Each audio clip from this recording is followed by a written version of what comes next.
Welcome back to the next chapter in the Needle and Notion mysteries. If you are enjoying these fun, cozy murder mysteries, like this video and subscribe to my channel. Remember to hit the bell icon to receive notifications whenever a new chapter is posted. Let's dive into the next chapter of Stone Cold. Chapter 6. The Land Cruiser hummed along as the two of them sat in silence. Shadow whined on the back seat. He was never a big fan of car rides. Luckily, it was a short drive to the station. Noakes pulled into her usual parking spot and they got out. Shadow couldn't get out of the car fast enough as he jumped out and stood beside Snow, waiting for her to clip his leash onto his harness. The captain is fine with this, Snow asked as they headed towards the entrance. Yeah, he seems to like you for some reason. Noakes said, visibly rolling her eyes to mock her. No doubt because I'm a better detective than some of his actual detectives. Snow teased back. A few minutes later, Snow found herself standing behind the mirror glass, observing the man in the secure interview room. Her skin was covered in goose flesh as she remembered seeing him in the video of the night she had been drugged. Shadow lay down on the ground, resting on top of her feet. It was comforting her and helping to keep her feeling grounded and calm, though she did feel some tears beginning to develop, but she sniffed them back. Noakes entered the room with another detective. She had seen him around, but didn't know his name. They pulled up their chairs and sat across from him. He looked nervous. Mr. Stewart. Noakes was the first to break the tense silence. She placed a manila folder on the table and opened it, flicking through some of the pages inside. Mr. George Stewart, this is quite a file you have, she said, pausing to look up at him. George Stewart wiped away some nervous sweat from his forehead. What's this all about? He asked. Am I under arrest for something? We will see, said the second detective, who had entered with Noakes. Do I need a lawyer? Asked George, breaking out in a sweat. Because I did my community service for that DUI, just as the judge ordered. His breathing was shallow and he coughed a little. Do you feel like you need a lawyer? The detective asked. I don't know. George responded. How do you know Dr. Snow Hiver? Noakes quickly asked.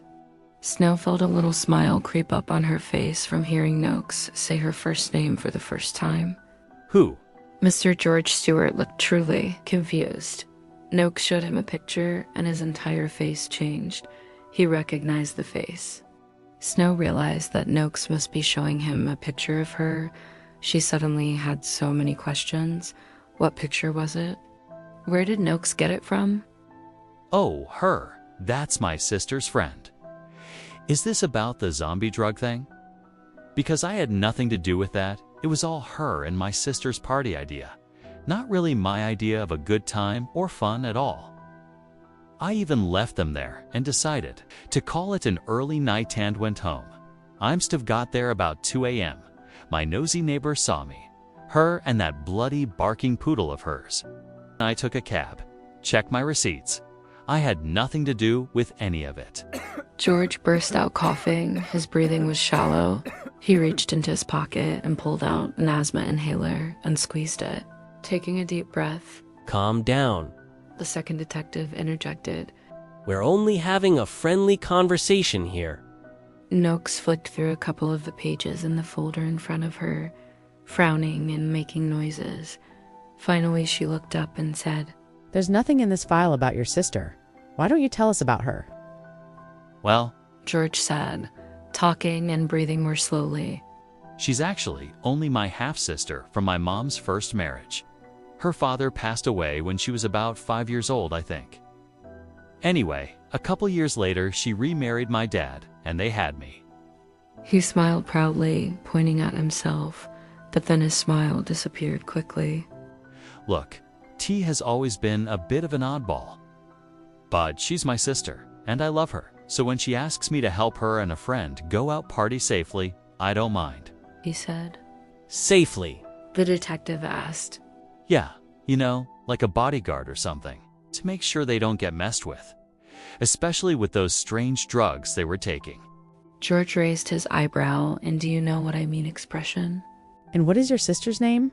Noakes asked. Teresa May. Snow felt a shiver go down her spine as he said the name. She suddenly felt weak and leaned up against the wall behind her. There was a long silence in the interview room. Noakes pulled out another photo. Snow couldn't see it, but she knew that it was one of the photos that had been at her house, the ones which showed Teresa's dismembered body. I'm sorry for your loss. Noakes said. George went as pale as a sheet. Wah, what do you mean? He said, coughing and reaching for his inhaler again. Noakes showed him the photo. There was another moment of silence. Then George broke out into the biggest, loudest bout of laughter that Snow had heard in the longest time. He laughed so hard his face turned red and almost purple. Coughing, he took another drag from his inhaler and then continued to laugh once he had caught his breath. The two detectives looked at each other, clearly confused by what was going on. Finally, George settled down and looked at them, tapping his finger. On the picture, That's not real. he said, and then sat back in his chair, folding his arms across his chest. What do you mean, Mr. Stewart? Noakes asked. Snow wondered if he was in denial over what he was seeing in the picture. George sat forward again. Like I said, my sister is a bit of an oddball, and I can assure you that she is alive and well. He looked at the detectives, who were waiting for him to go on. I'm a special effects artist. I specialize in doing this kind of horror makeup and stuff. The TV guys love me because I have an eye for making it look really realistic, He said. Snow felt a sweat break out over her body, despite standing in an air-conditioned room. Slowly, the realization of what George was saying was starting to sink in. All she could do was stare at him through the window. Shadow gave a little moan as she shuffled her feet. A couple of days ago, T came to me with some photos. I don't know where she got them from, and quite honestly, I didn't ask. She wanted me to make her look like the dismembered body in the picture. George said, raising his hands and shrugging. And as I said, as strange as she can be, I still love her. So I said I would help. She said she wanted to do it to mess with a friend. I guess I was just so grateful that she had one, you know, a friend. He paused for a moment. She had been making a lot of changes and seemed different, so I figured her new friend was good for her. She cut her blonde bob short and dyed her hair dark, and she seemed lighter, almost happier, you know? He must have been referring to the photos Teresa had originally showed her at the coffee shop. Teresa must have lied to her about everything, but why? Why wouldn't you ask where she got the pictures from? Noakes asked. There was a long moment of silence. George shuffled uncomfortably in his chair. He started to break out in a sweat. Something about his sister made him feel fear.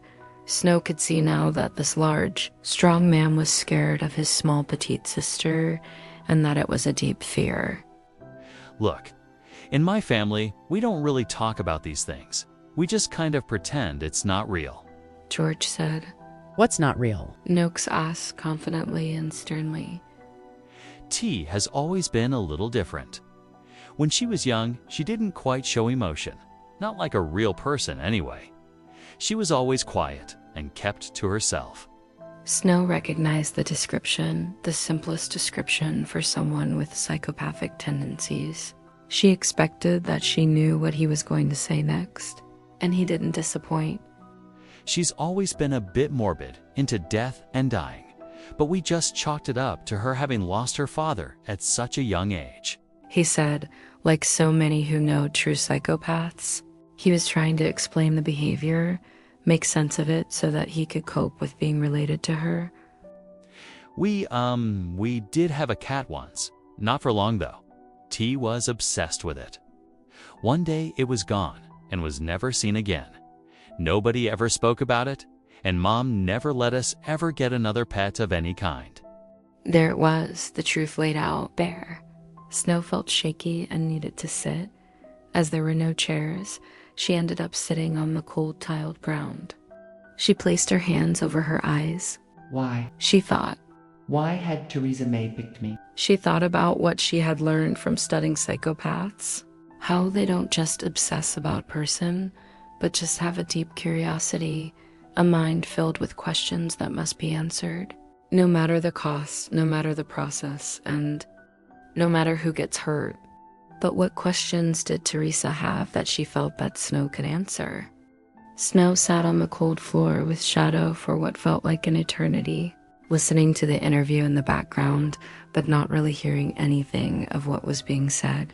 Eventually, the door to the room opened. Noak stood in the doorway and looked down at Snow. The expression on her face was one of worry. She's actually worried about me. She thought. I'm fine. She finally said. Nothing a good cup of coffee won't fix.